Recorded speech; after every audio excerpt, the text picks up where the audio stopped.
Hello my dear students, MAT foundation online platform पर आपका स्वागत है। पिछली क्लास में हमने पीजीआर पढ़ लिए थे। आज की क्लास में हम पढ़ते हैं पादप प्रवर्धन। पादप प्रवर्धन, प्लांट प्रोपोगेशन। देखो, प्लांट प्रोपोगेशन होता क्या है, पादप प्रवर्धन किसे आप कहोगे, तो सिंपल भाषा में आप इस चीज की डेफिनेशन दोगे, सिंपल भाषा में आप इस चीज को याद रखोगे। पादप प्रवर्धन का मतलब पादप का या तो गुणन हो, पादप का क्या करना है, गुणन हो, या हम क्या कह सकते हैं, उसके पौधों की संख्या में वृद्धि, पौधों की संख्या में वृद्धि, पौधों की संख्या में वृद्धि।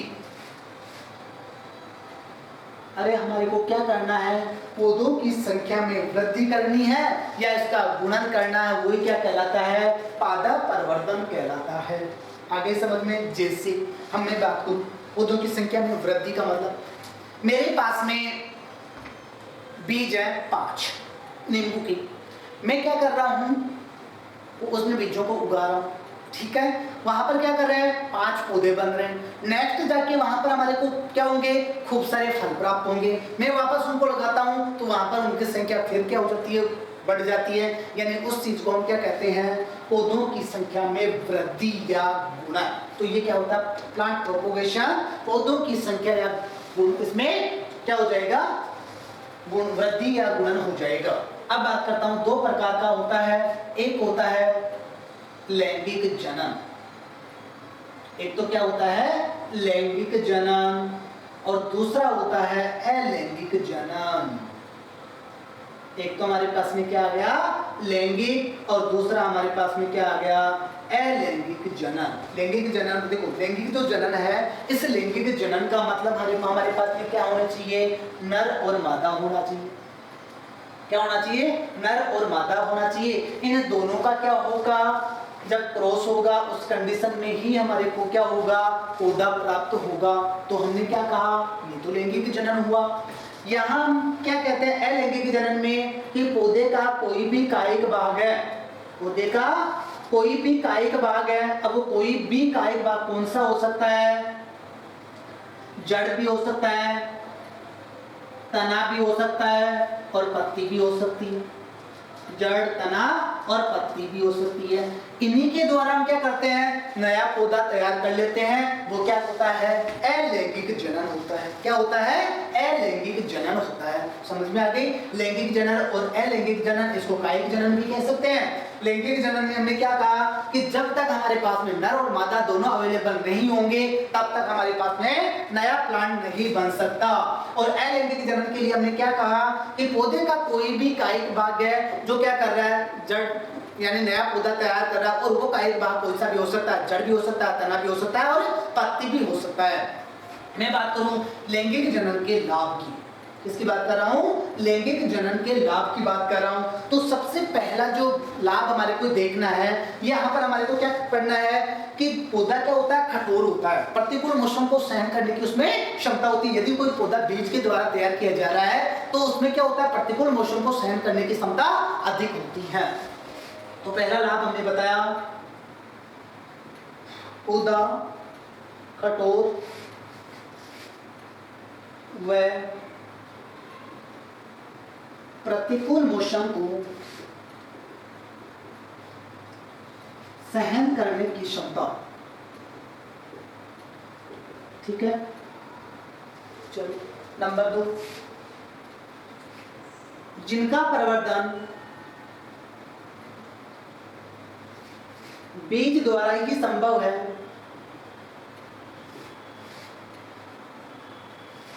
सॉरी यहाँ पर थोड़ा सा वैसे लिख दो ना, हाँ, जिनका प्रवर्धन बीज द्वारा ही संभव है,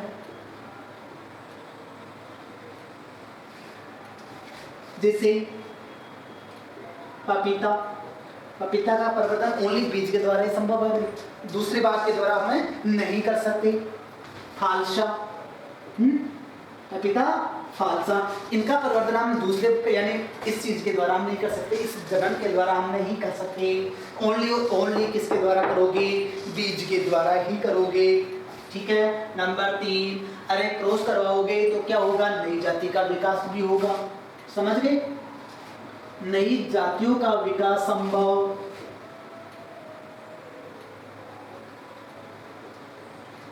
नई जातियों का विकास संभव हो पाएगा। अरे हर चीज को आप देखो, थोड़ा सा गौर से पढ़ा करो। यदि गौर से पढ़ोगे अपने आप ये चीजें समझ में आ जाएगी। सिंपल सी बात है, यदि आप क्या करवाओगे? नर और मादा में क्रॉस करवाओगे तभी तो क्या होगा? नई जातियों का विकास संभव हो पाएगा। फिर आते हैं, बीजू पौधे की उम्र अधिक होती है। बीजू पौधे की उम्र अधिक। अरे बीजू पौधे का मतलब जो पौधा बीज के द्वारा तैयार किया गया है उसको हम क्या कहते हैं? बीजू पौधा कहते हैं। अब बात करते हैं हानि की, कि जो भी आपके लैंगिक जनन है या जो बीजू पौधा होता है उसकी हानियां क्या हैं। तो यहाँ पर आपको बताना है, पौधा जो गुण है उन गुणों में भिन्नता लिए हुए होता है। पौधा क्या होता है? गुणों में भिन्नता लिए हुए होता है। पौधा बड़ा व गुणों में भिन्नता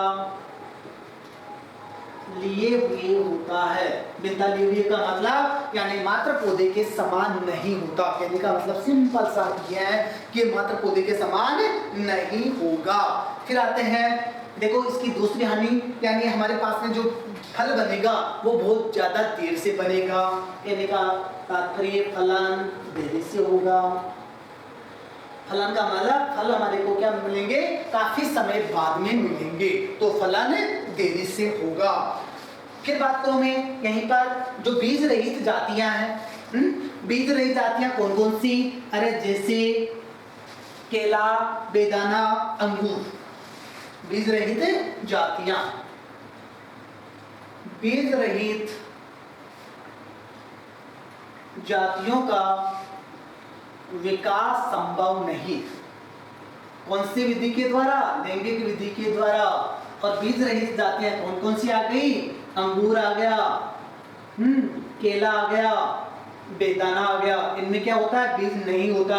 सिंपल सी बात है, बीज नहीं है तो इनका परिवर्तन कर पाओगे क्या? नहीं कर पाओगे। तो बीज रहित जातियों का विकास संभव नहीं है। ठीक है। फिर बात करूं मैं नेक्स्ट, अलैंगिक के लाभ। अलैंगिक के लाभ हमारे पास में आएंगे। अलैंगिक का मैंने आपको समझा दिया कि अलैंगिक होता क्या है, कि कोई भी कायिक भाग है, उस कायिक भाग के द्वारा हम क्या कर रहे हैं? नया पौधा तैयार कर रहे हैं। वो क्या होता है? अलैंगिक होता है। ठीक है। तो अलैंगिक के लाभ, पहला लाभ तो यही ले लो, बीज रहित जातियों का विकास संभव हो जाएगा या नहीं होगा? होगा। तो इसको लाभ में लिख दो। देखो याद कैसे करना है? अलैंगिक के लाभ, लैंगिक की हानि, लैंगिक के लाभ, अलैंगिक के हानि। समझ में आ गया? उल्टा करना है। बीज रहित जातियों का विकास संभव, विकास संभव होगा। अरे केला, बेदाना, अंगूर, केले की क्या, उसके कलम की क्या, अंगूर की क्या करते हैं? कलम लगाते हैं। केले में क्या करते हैं? सकर्ष यूज में लेते हैं। तो वहां पर हम उस कायिक भाग के द्वारा ही तो नया पौधा तैयार कर रहे हैं। तो हमने क्या कह दिया कि बीज रहित जातियों का विकास संभव होता है। दूसरी चीज, मात्र गुणों के समान होता है। लैंगिक में तो मात्र पौधे के असमान होता है, मात्र पौधे के समान बिल्कुल नहीं होता है, लेकिन यहाँ पर मात्र पौधे के समान होता है। बिल्कुल जैसे पेरेंट्स में जैसे गुण है वैसे के वैसे गुण किसमें आएंगे? आपके जो इसमें है, यानी जो भी नया पौधा तैयार हो रहा है उस नए पौधे में वैसे के वैसे गुण अवेलेबल हो जाएंगे। फिर बात करूं मैं नंबर 3, उचित मूल ग्रंथ का प्रयोग करके, उचित मूल ग्रंथ का प्रयोग करके हम नए पौधे तैयार कर सकते हैं। यानी हमारे को क्या करना है? मूल ग्रंथ लेना है और एक अच्छा मूल ग्रंथ लेना है, और अच्छा मूल ग्रंथ लेके हम क्या कर सकते हैं? अच्छे पौधे यानी उत्तम गुणों के पौधे तैयार कर सकते हैं। प्रयोग करके उत्तम गुणों के पौधे तैयार कर सकते हैं। ठीक है। अब देखो इसकी हानियां, मैंने आपको पहले ही बता दिया, ये चीज आपको उल्टा करना था। हानियां, अब यहाँ पर हानियां कौन सी होगी? अलैंगिक के लाभ होंगे, वही क्या हो जाएगी? इसकी हानियां हो जाएगी। अरे अलैंगिक में हमने क्या कहा था, सो लैंगिक में हमने क्या कहा था कि पपीता फालसा का प्रवर्धन हम किसके द्वारा कर सकते हैं? बीज के द्वारा ही कर सकते हैं। तो यहाँ पर ये हानि तो हो गई कि पपीता फालसा का प्रवर्धन यहाँ पर संभव नहीं है। पपीता फालसा का विकास संभव नहीं। पपीता फालसा का विकास संभव नहीं। हमने क्या कहा कि हम क्रॉस करवा के नई जातियों का विकास कर सकते हैं। बीज वाले में यही कहा था, लैंगिक में यही तो कहा था। तो यहाँ पर हम इसकी हानि बता देंगे कि नई जातियों का विकास संभव नहीं। नई जातियों का विकास संभव नहीं है, यहाँ पर बिल्कुल भी नहीं करवा सकते हम। आगे समझ में? ठीक है, चलो अब बात करता हूं मैं नेक्स्ट अपने जो भी परिवर्तन की विधियां हैं, उस परिवर्तन की विधियों के अंतर्गत आता हूं। और परिवर्तन की पहली विधि हम पढ़ते हैं कलम। ये तो आपकी समझ में आ गया। चलो इसके बाद परिवर्तन की पहली विधि हम पढ़ेंगे कलम।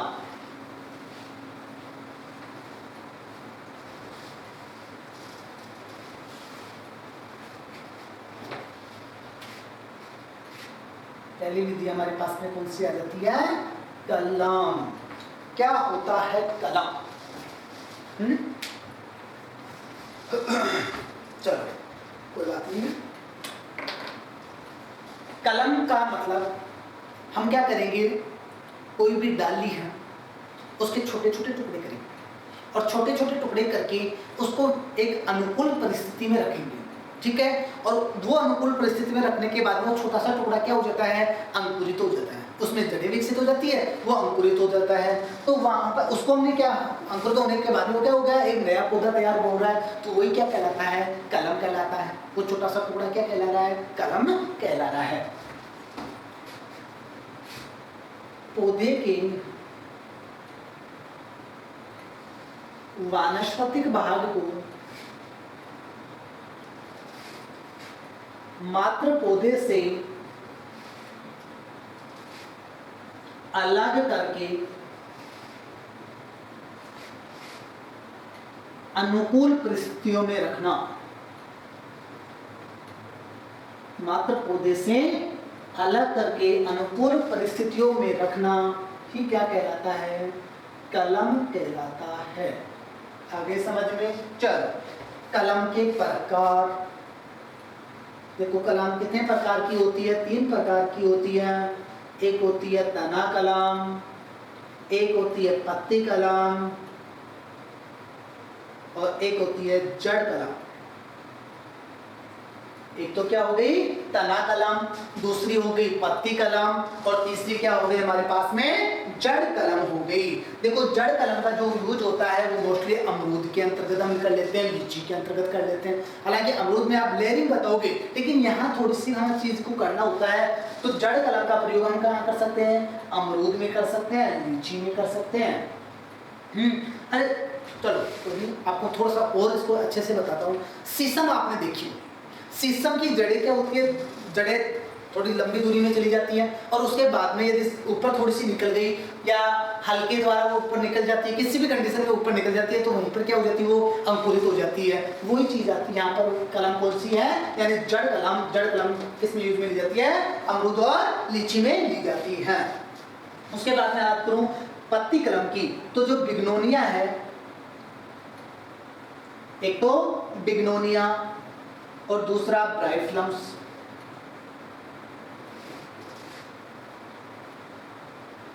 एक तो हमारे पास में क्या आ गया? बिग्नोनिया और दूसरा हमारे पास में क्या आ गया? ब्राइफलम। इनका प्रवर्धन किसके द्वारा होता है? पत्ती कलम के द्वारा होता है। हमारे को पढ़ना है मोस्टली तना कलम। क्या पढ़ना है? तना कलम। तना कलम का मतलब होता है पौधे का जो पर्व है, पौधे की कोई शाखा है, उस शाखा से हम क्या करेंगे? कोई कलम तैयार करेंगे। वही क्या होती है? आपकी तना कलम होती है। अब ये 3 प्रकार की होती है। एक होती है शाखीय तना कलम। एक तो हमारे पास में कौन सी आ गई? शाखीय तना कलम। एक हमारे पास में आ गई मध्यम तना कलम यानी इस साके से थोड़ी सी थोड़ा कास्ट बनेगा, तना कलम, और उसके बाद में काष्ठ तना कलम। तीन प्रकार के हमारे पास में आ गई, एक शाकीय, दूसरी मध्यम और दूसरी काष्ठीय तना कलम। शाकीय का मतलब बिल्कुल हरी है, शाकीय का मतलब क्या है, बिल्कुल हरी है, और उसके ऊपर क्या है, पत्तियां हैं।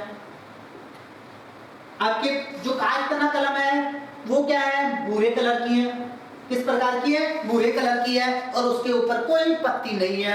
और उसके बाद आता है मध्यम तना कलम, यानी दोनों के बीच की कंडीशन, थोड़ा सा उसका कलर हरा भी होगा और थोड़ा सा उसका कलर भूरा भी होगा, उसके ऊपर 2-3 पत्तियां भी पाई जा सकती है। तो यहाँ पर ये चीज समझ में आई, एक होता है शाकीय तना कलम, एक होता है मध्यम तना कलम, और एक कौन सा होता है, काष्ठीय तना कलम होता है। तीनों में से सबसे ज्यादा जो यूज में ली जाती है वो कौन सी ली जाती है, काष्ठ तना कलम काम में ली जाती है। जैसे अंगूर, आपको क्वेश्चन पूछा जाए कि अंगूर का प्रवर्धन किसके द्वारा किया जाता है, तो आप बताओगे हार्डवुड कटिंग के द्वारा किया जाता है। समझ में आ गई।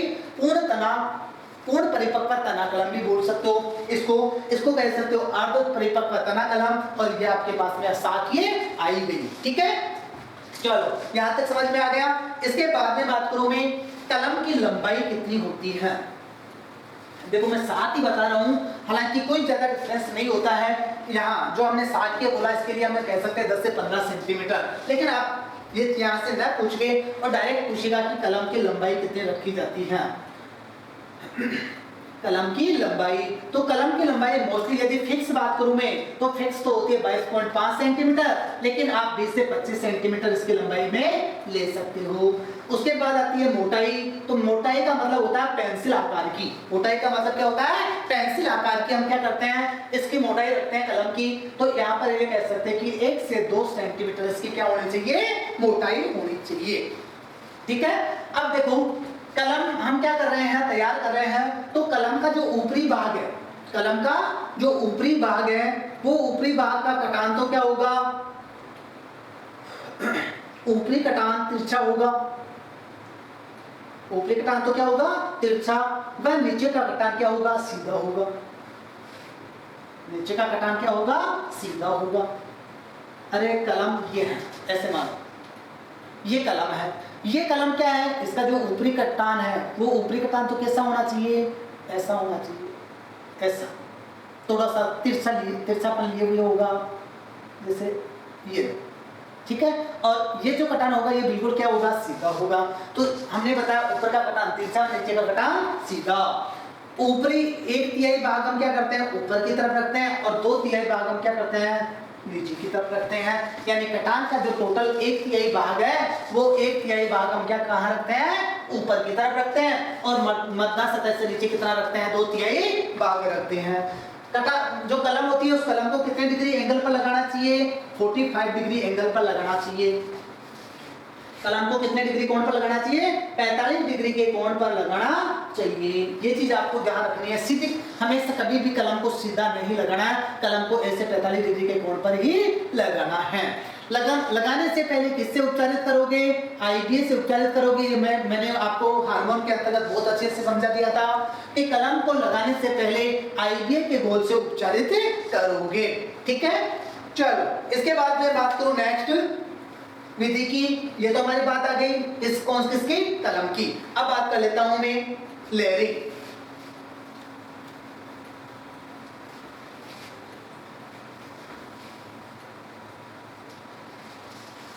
देखो कलम में से 2-3 क्वेश्चन मोस्टली निकलते हैं। एक तो कि काष्ठ तना कलम का प्रयोग किसमें किया जाता है, अंगूर में परिवर्धन किसके द्वारा किया जाता है, तो वहां पर आप क्या बताते हो, हार्डवुड कटिंग के द्वारा बताते हो, काष्ठ तना कलम के द्वारा बताते हो। फिर क्वेश्चन पूछा जाता है कि यानी कलम को किससे उपचारित करना चाहिए, तो आईबीए के घोल से उपचारित करना चाहिए। कितने डिग्री के कोण पे लगाना चाहिए, 45 डिग्री के कोण पे लगाना चाहिए। फिर पूछ सकता है कि ऊपर का 1/3 भाग कहाँ, यानी जो भी ऊपरी मर्दा सतह से ऊपर कितना रखना चाहिए, तो 1/3 भाग रखना चाहिए। मर्दा सतह से नीचे कितना रखना चाहिए, 2/3 भाग रखना चाहिए। ऊपरी कटान कैसा होना चाहिए, तिरछा होना चाहिए। निचला कटान कैसा होना चाहिए, सीधा होना चाहिए। फिर नेक्स्ट विधि हमारे पास में कौन सी आ गई, लेयरिंग। लेयरिंग का मतलब दाब कलम। लेयरिंग का मतलब क्या होता है? दाब कलम। देखो दाब कलम, यहां कलम में तो हमने क्या किया, कलम शब्द आ रहा है, कलम में तो हमने क्या किया था, मात्र पौधे से अलग किया और मात्र पौधे से अलग करके अनुकूल परिस्थिति में उसको रखा, तब जाके वो अंकुरित हुई और उससे नया पौधा हमने तैयार किया। यहां में कहेंगे कि मात्र पौधे से अलग किए बिना, मात्र पौधे से अलग किए बिना कृत्रिम रूप से जड़ें विकसित करवाना, कृत्रिम रूप से जड़ें विकसित करवाना, ये हम कहां लेंगे? दाब कलम के अंतर्गत लेंगे। अब जैसे हम इसके प्रकार पढ़ते हैं तो सबसे पहला हमारा प्रकार आता है साधारण दाब। पहला हमारा कौन सा आता है? साधारण दाब आता है। अरे साधारण दाब का मतलब ये पौधा था, ये आपका कोई भी पौधा है, इस पौधे की जो शाखा है उस शाखा को आप कहां लेके आओगे? मृदा सतह के ऊपर लेके आओगे। कहां लेके आओगे? मृदा सतह के ऊपर लेके आओगे। यहां से इसकी क्या करोगे? छाल उतारोगे। ठीक है, छाल उतार कर क्या कर दिया, इसको आपको मृदा के अंतर्गत दबाना है। यहां से जहां से छाल उतारी है वो भाग मृदा में दबना चाहिए। लगभग 1 से 1.5 महीना होगा, 1 से 1.5 महीने पश्चात क्या होगा, जहां से आपने छाल उतारी है वहां पर क्या होंगे? जड़ें विकसित हो जाएगी। क्या हो जाएगी? जड़ें विकसित हो जाएगी। जड़ें विकसित होने के बाद में आप क्या करोगे? इसको यहां से काटोगे और काट कर क्या करोगे? इस भाग को स्वतंत्र रूप में लगा दोगे। ये क्या होता है? कलम होता है, और सॉरी दाब कलम होता है। और ये कौन सी दाब है? साधारण दाब है। ठीक है, बात करूं मैं साधारण दाब की, तो इसका जो प्रयोग होता है वो किस किस के अंतर्गत किया जाता है? जैसे मोगरा है, मोगरा का प्रवर्धन कौन से दाब के द्वारा किया जाता है?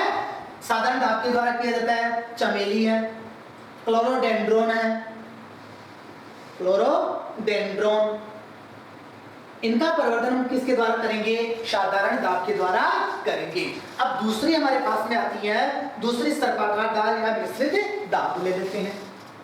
तो पहली हमारे पास में साधारण दाब आ गई, दूसरी दाब हमारे पास में कौन सी आ गई? मिश्रित दाब या सर्पाकार दाब। मिश्रित दाब या सर्पाकार दाब। सर्पाकार का मतलब जैसे जैसे सांप क्या करता है, 3-4 यानी टेढ़े मेढ़े रूप में वो चलता है, तो वहां से हम क्या करेंगे? इसी कंडीशन यहाँ पे लेके आएंगे। साधारण दाब में हमने क्या किया था? एक जगह से दबाया था, इसमें क्या करेंगे? हम 2-3 जगह से छाल उतारेंगे और 2-3 जगह से छाल उतार के क्या कर देंगे? उसको मृदा सतह के नीचे दबा देंगे। तो एक ही शाखा से हमारे को कितने पौधे प्राप्त हो गए? 3-4 पौधे प्राप्त हो गए। जितने दबाओगे उतने ही हमारे को क्या होंगे? पौधे प्राप्त होंगे। अब यहाँ पर हम बात करें मिश्रित दाब या सर्पाकार दाब का प्रयोग हम कहाँ करते हैं? देखो स्ट्रॉबेरी में हम करते हैं। किसमें करते हैं? स्ट्रॉबेरी में हम करते हैं, चमेली में हम इसका यूज करते हैं। ठीक है, और क्लोरोडेंड्रोन में हम इसका यूज करते हैं। ये आपके कौन सी दाब हो जाती है? मिश्रित दाब हो जाती है। ठीक है, इसके बाद देखिए नंबर 3 के ऊपर, ये समझ में आ गया? डायग्राम सहित मैंने आपको डायग्राम सहित बता दिया है ताकि आपकी कोई भी दिक्कत इसमें ना हो। नंबर 3 शीर्ष दाब। नंबर 3 पे हमारे पास में कौन सा आ गया? शीर्ष दाब, या इसको हम कहते हैं टिप लेयरिंग।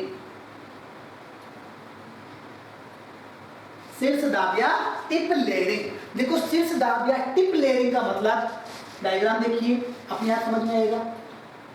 ये पौधे की अग्रिम शाखा है, ऐसे मान लो। यहां से आप क्या करोगे? छाल उतारोगे। इतनी देर हम पौधे के बीच में से छाल उतार रहे थे, इस शाखा की अग्रिम भाग की हम क्या करेंगे? छाल उतारेंगे। छाल उतार के इस चीज को हम मर्दा में दबा देंगे। अब ये क्या होगी? यहाँ से जड़ें विकसित होगी और यहाँ से जड़ें विकसित होने के बाद में अब यहाँ से इसको काटोगे और काट कर क्या करोगे? एक स्वतंत्र पौधे के रूप में लगाओगे। ये कौन सी दाब आ गई अपने पास में? शीर्ष दाब आ गई। इसका प्रयोग भी हम चमेली और स्ट्रॉबेरी में करते हैं। इसमें करते हैं चमेली और स्ट्रॉबेरी में हम इसका प्रयोग करते हैं। ठीक है, चलो नंबर 4 के ऊपर हम लेते हैं air layering. Air layering, air layering को हम हवाई दाब भी कहते हैं। एयर लेयरिंग को हम घुट्टी दाब भी कहते हैं। तीनों नाम याद रखोगे। एयर लेयरिंग आ जाए, हवाई दाब आ जाए, या गुट्टीदार आ जाए, बात एक ही है। पहली चीज तो किस किस में यूज में लेते हो? नींबू में यूज में लिया जाता है, अमरूद में यूज में लिया जाता है, लीची में यूज में लिया जाता है, और मोस्टली, हालांकि दो चीज बताऊंगा अभी, लेकिन फिर भी आप ध्यान रखो, एयर लेयरिंग, हवाई दाब और गुट्टी दाब, नींबू, अमरूद और लीची में हम इसका यूज करते हैं। अब देखो इसको याद कैसे करोगे, ठीक है? तो इसको इसका कैसे इसको समझना है, ये आपका पौधा है, ये इसकी शाखा है। अब हम क्या करते हैं, कुछ शाखाओं को बहुत नीचे, ऊपरी वाली जो शाखा है उनको नीचे नहीं ला सकते, तो हमारे को क्या करना होता है, ऊपर के ऊपर ही उसमें ये क्रिया करवानी होती है। हमने क्या किया, इस शाखा की छाल यहाँ से उतार दी छाल, इस छाल उतार के और इसके ऊपर आप क्या करोगे, एक घास होती है स्पेगनम घास। कौन सी घास होती है? स्पेगनम घास, जिसको हम मोश घास के नाम से भी जानते हैं। किस घास के नाम से जानते हैं? मोश घास या स्पेगनम घास होती है। ये स्पेगनम घास हम क्या करेंगे, यहाँ पर इसके चारों तरफ लपेट देंगे। जहां से हमने छाल उतारी है, उस छाल उतारे हुए स्थान पर हम क्या करेंगे, स्पेगनम घास हम उसके चारों तरफ लपेट देंगे। ऊपर क्या करेंगे, जो ऊपर वाली शाखा है, इस ऊपर वाली शाखा के ऊपर एक मटकी बांध देंगे और उस मटकी में क्या करेंगे, पानी करके छोटा सा छेद कर देंगे। यहाँ से पानी क्या होगा, एक बूंद बूंद के रूप में कहाँ गिरेगा, यहाँ पर गिरेगा। लगभग 1 से 1.5 महीने पश्चात यहाँ पर क्या होगी, जहाँ से आपने छाल उतारी है वहां से क्या होगी, जड़ें विकसित होगी, और जड़ें विकसित होने के बाद में आप क्या करोगे, इसको यहाँ से काटोगे और काट कर क्या करोगे, एक स्वतंत्र पौधे के रूप में लगाओगे। ये कौन सी दाब होगी आपकी, एयर लेयरिंग हवाई दाब या गुट्टी दाब। किस किस में यूज में करते हो, नींबू में लेते हैं, अमरूद में लेते हैं, लीची में लेते हैं। उसके बाद आता है नंबर 5वां। नंबर 5, और नंबर 5 पे आपके पास में हम ले लेते हैं स्टूलिंग। नंबर 5 पे क्या ले लेते हैं, स्टूलिंग, या इसको हम किस नाम से भी जानते हैं, माउंड लेयरिंग के नाम से भी जानते हैं। किस नाम से जानते हैं, माउंड लेयरिंग के नाम से भी इसको जानते हैं। स्टूलिंग या माउंड लेयरिंग समझ में अपने आप ही आ जाएगा, नाम देखो स्टूलिंग। ये पौधा धरातल से हमने क्या किया, इसको 22.5 सेंटीमीटर ऊंचाई से काट दिया, ठीक है, खुला छोड़ दिया। खुला छोड़ने के बाद में आपको हमेशा ये चीज पता होती है कि कोई भी पौधे को आप काट रहे हो, किसी शाखा को आप काट रहे हो, वहां से उसमें क्या होती है, बहुत ज्यादा पार्श्व शाखाएं विकसित हो जाती है। क्या होती है, बहुत ज्यादा पार्श्व शाखाएं विकसित होती है। पार्श्व शाखाएं विकसित होने के बाद में आप क्या करोगे, इन पार्श्व शाखाओं को ढकते हुए एक मिट्टी का ढेर बना दोगे। इन पार्श्व शाखाओं को ढकते हुए एक मिट्टी का ढेर बना दोगे, जिस कारण से इसको डेरीदार भी कहते हैं। दूसरा, तीसरा नाम फिर निकल के अपने पास में आ गया, क्या कहा गया, डेरीदार। यानी मिट्टी का ढेर आप बना रहे हो, मिट्टी का ढेर बनाने के कारण से हमने क्या कर दिया, इसको डेरीदार कह दिया। आपने क्या किया, इनको मर्दा में दबाया। प्रत्येक पार्श्व शाखा में क्या होगी, मर्दा में दबाने से जड़ें विकसित होगी। जड़ें विकसित होने के बाद में आप प्रत्येक पार्श्व शाखाओं को क्या करोगे, काटोगे अच्छी तरह से और एक स्वतंत्र पौधे के रूप में लगाओगे। ये आपका कौन सा रहता है, गुट्टी दाब, सॉरी डेरीदार रहता है। इसका प्रयोग हम किस किस में करते हैं, अमरूद में करते हैं, सेब में करते हैं। अमरूद में करते हैं और सेब में करते हैं। अब यहाँ पर थोड़ा सा इंपोर्टेंट क्वेश्चन बनता है। क्वेश्चंस कई बार क्या होता है, एयर लेयरिंग ऑप्शंस नहीं देता अमरूद के लिए और ऑप्शन दे देता साफ स्टूलिंग। तो आपको दोनों चीज याद रखनी है, अमरूद में हम एयर लेयरिंग भी अपनाते हैं और स्टूलिंग भी अपनाते हैं, ठीक है। चलो, इसके बाद आता है नंबर 6, खाई दाब। नंबर 6 पे हमारे पास में क्या आ गया, खाई दाब, ट्रैच लेयरिंग। खाई खोदो और खाई खोद के क्या करो, उसमें एक शाखा डाल दो। अब आपको ये पता होता है कि शाखा में क्या होता है, पर्व संधियां होती है। देखो एक शब्द हमारे पास में आया, पर्व संधि। क्या होता है, पर्व संधि और पर्व, ये दो शब्द बार बार मैं आपको बताता रहता हूँ। देखो ये आपके पास में क्या है, कोई भी शाखा है, इस शाखा में गांठें पाई जाती है। पर्व संधि पाई जाती है, यानी दो पर्व को जोड़ने वाला, जो एक पर्व है उससे एक पर्व को जोड़ता, यानी दो पर्व को जोड़ने के लिए क्या होती है, बीच में गांठें पाई जाती है। इन गांठों वाले चीज को तुम क्या कहते हैं, पर्व संधि कहते हैं। और जो ये बीच का पार्ट है ये क्या है, पर्व है। ठीक है, तो इसमें क्या होगी, पर्व संधियां होती है। आप क्या कर रहे हो, खाई खोदो और खाई खोद में खोद के क्या कर रहे हो, उसमें एक शाखा डाल रहे हो, इसमें क्या है, पर्वत संधियां है। इन पर्वत संधियों से क्या हो रही है, जड़ें विकसित हो रही है। और जड़ें विकसित होने के बाद में आप क्या करो, इन जड़ों को अलग अलग काट के क्या करो, एक स्वतंत्र पौधे के रूप में लगाओ। ये क्या होता है, खाईदाब होता है। इसका प्रयोग हम क्या करते हैं, सेव में करते हैं, नाशपाती में करते हैं और आड़ू में करते हैं। सेव, नाशपाती और आड़ू। बताओ यहां तक कोई प्रॉब्लम? इसके आगे का पार्ट है, वो आगे का पार्ट यानी इसके अंतर्गत हमारे पास में बच जाता है क्या क्या, एक तो ग्राफ्टिंग और दूसरा बडिंग। ये दोनों विधियां हम क्या करेंगे, नेक्स्ट लेक्चर में देखेंगे। ठीक है, थैंक यू।